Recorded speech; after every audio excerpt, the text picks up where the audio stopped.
welcome to all of you. This is a fabulous crowd. It's absolutely so encouraging to see this many people out on a Sunday afternoon. Because you know what? I think change is in the air. And when I go to places like this and see this many people showing up, I am truly excited. And I think there's tremendous opportunities for us. And especially tremendous opportunities for such an amazing candidate like we have in Lori Sigurdson. So,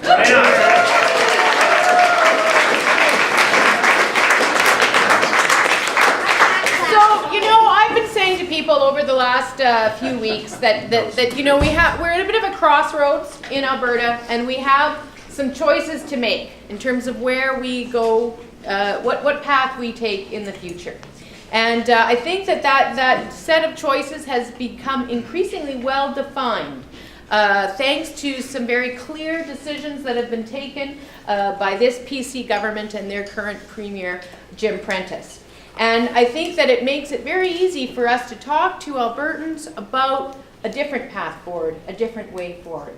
And I have to say that as I go across the province, I'm finding more and more people are interested in what we have to say, and they're interested in hearing about our different way forward. And part of that is because, notwithstanding the fact that we have a fiscal challenge that we face right now, you know, shockingly, I know that as Albertans, how many people have lived here for more than 25 years?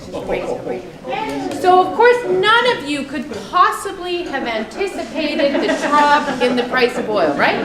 So every morning you struggle to stand up because you're just so shocked by the situation that we are in. And so because of that, though, we do have some fiscal challenges, and we need to make some decisions about how we face those fiscal challenges.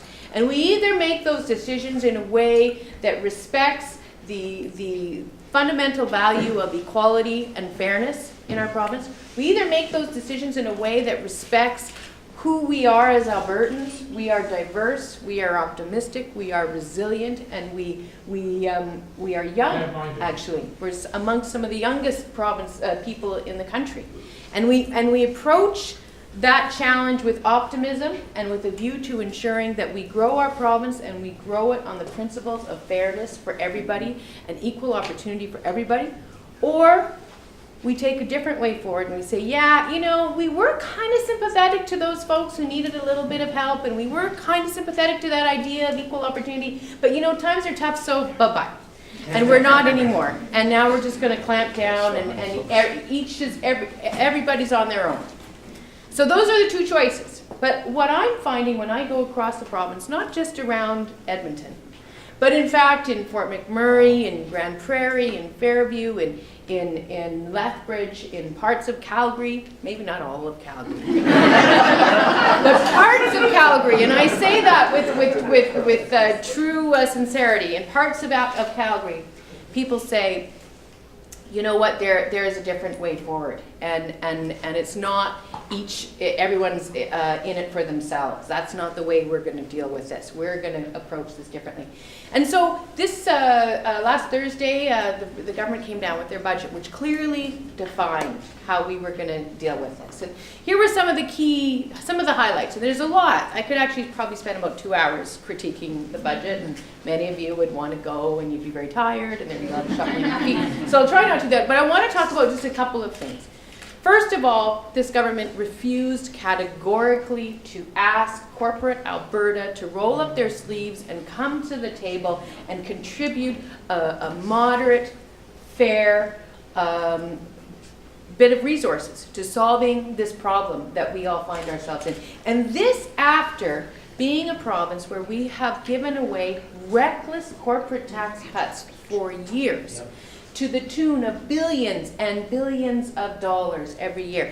And you know what? There's a lot, there is something to be said for ensuring that we are competitive vis-a-vis other provinces, and ensuring that investment stays in Alberta and comes to Alberta.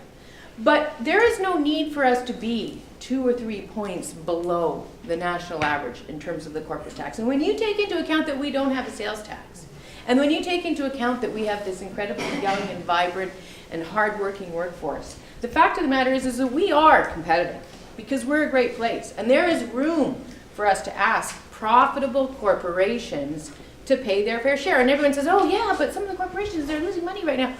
Fair enough, because then they don't have a profit, and then they don't pay taxes. So, you know, we're only asking to tax the profits. So, you know, let's just keep that in mind, folks. We're not, you know, anyway. So, it kind of drives me. And, you know, I've met with business people across the province as well, and they've said, you know, when it comes to deciding where people invest their money, and people that actually make a living going around to other parts of the world to attract business to Alberta, they say, there's a lot of things that businesses will look at. They'll look at, you know, can they set up their business inexpensively? Like, is land expensive or inexpensive? And frankly, in large parts of Alberta, it's not that expensive. Is there infrastructure to support that business? Is there a labor force that can contribute to that business? Is there access to training for that labor force? If they bring their own employees to Alberta, will those employees have a place they can send their kids to school and the kids will learn? Is the healthcare system comprehensive and will it support them? Or do we have to buy them a whole bunch of extra health insurance? These are the kinds of things that contribute to competitiveness, not just 1 or 2 points of corporate tax. Yet Jim Prentice is ardently and passionately, and I will say I don't see the guy get passionate that often, but it seems that what really gets him going is the joy of protecting corporate tax cuts. That's what really gives that man a bit of a fire in his belly. And, you know, so be it. But that's not what makes me super excited. What makes me super excited is talking about ways in which we can make things better for all Albertans. So now, I guess it was a couple years ago, a year and a half ago, a collection of exceptionally respected, articulate, thoughtful opinion leaders in Alberta made a submission to the Alberta government, and because the Alberta government at the time, you may recall, at one point was talking about eliminating poverty. Remember that one? Yeah. And they said, tell us your ideas, come to us with your ideas. And a group of people, including your amazing candidate, Lori Sigurdson, put together an exceptionally thoughtful submission to the government and said, here's how we deal with growing inequality in Alberta. Here's how we reverse that trend. Here's what we do to make sure that we don't have tens of thousands of children in our province living in poverty. Here's the solution. And to their credit, the government took one of the ideas out of their proposal, cut it by 66% or so, and introduced it in this last budget. But interestingly, even that 1/3 response to what these folks put forward, it comes into play in 15 months. Whereas the waiting room tax, you may recall, it took 9 hours for that to be something that you could start to calculate coming out of your pocket. So when it comes to asking regular middle-class Alberta families to pay, 9 hours. 9 hours it took for them to start reaching into your pockets. 9 hours to roll back $1 billion out of our healthcare system. Just to be clear, $1 billion. I'm already hearing anecdotal reports from people who work in the hospitals about beds that are closing, units that are shutting. 9 hours that took. 15 months to implement 1/3 of a good idea by people who know what they're talking about and care about ensuring equality for our province. So is that the priority that we want? Is that the government that we want? Are those the choices that we want the leadership in our province to make going forward? I say to you, no. I say that we need Lori to be in the legislature to yell at them a lot for the fact that they only did 1/3 of what she proposed, and that in fact it should be done now, not 15 months from now, or better yet, as the minister in charge, Lori could just do it, right?